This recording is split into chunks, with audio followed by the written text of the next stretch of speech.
Then the kingdom of the heavens will become like 10 virgins that took their lamps and went out to meet the bridegroom. 5 of them were foolish, and 5 were discreet. For the foolish took their lamps, but took no oil with them, whereas the discreet took oil in their receptacles with their lamps. While the bridegroom was delaying, they all nodded and went to sleep. Right in the middle of the night, there arose a cry, "Here is the bridegroom. Be on your way out to meet him." Then all those virgins rose and put their lamps in order. The foolish said to the discreet, "Give us some of your oil, because our lamps are about to go out." The discreet answered with the words, "Perhaps there may not be quite enough for us and you. Be on your way instead to those who sell it and buy for yourselves." While they were going off to buy, the bridegroom arrived, and the virgins that were ready went in with him to the marriage feast, and the door was shut. Afterwards, the rest of the virgins also came, saying, "Sir, sir, open to us." In answer he said, "I tell you the truth, I do not know you. Keep on the watch, therefore, because you know neither the day nor the hour."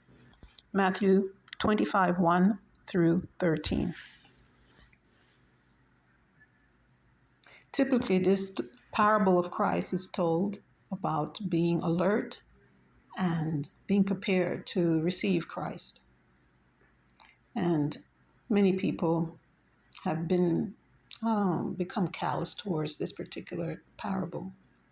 Why? Some people find that just being prepared to be a wife is not a big deal, so they don't think of it as much. Suppose it was now being selected for estate manager. Would it pique your curiosity? Does it make more sense now that you need to be prepared? Does it make more sense that the selection of 5 that were prepared to do excellent work in maintaining the estate were chosen? Does it make any sense now that the 5 that were not chosen, that we should not feel sorry for? They just weren't what? Fit for the job. Can you imagine? All lights out, or coming to the house, it's dark. Why? She forgot to buy this, she forgot to buy that. Estate manager, they wouldn't be selected, they're not fit. Perhaps they're fit, but not for this particular job. Perhaps they're fit if there was marriage involved for another type of husband who just basically wants the customary and usual and not expecting much more.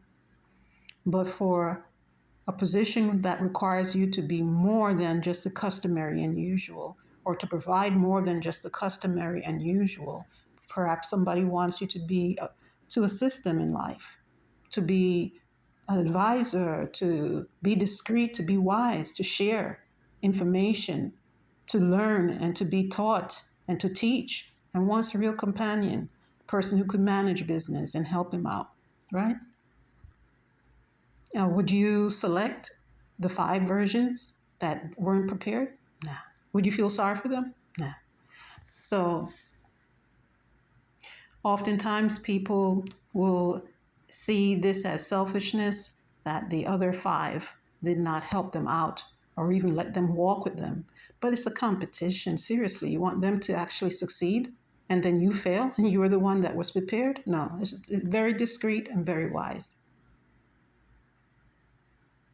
And likewise, Jehovah God is requiring of us to have the extra, to be prepared. And being prepared doesn't just mean being awake. It means being ready to advance forward, being ready for action. If a person is coming, a guest of honor, and there's nothing provided for the guest of honor, although you are quite awake, would you call that prepared? Would you call that keeping a vigil? No. Being awake is not enough. You have to be prepared for action, prepared to be moved forward. And likewise, that's what Jehovah God wants of us, to be prepared to take action, to be prepared to advance and move forward.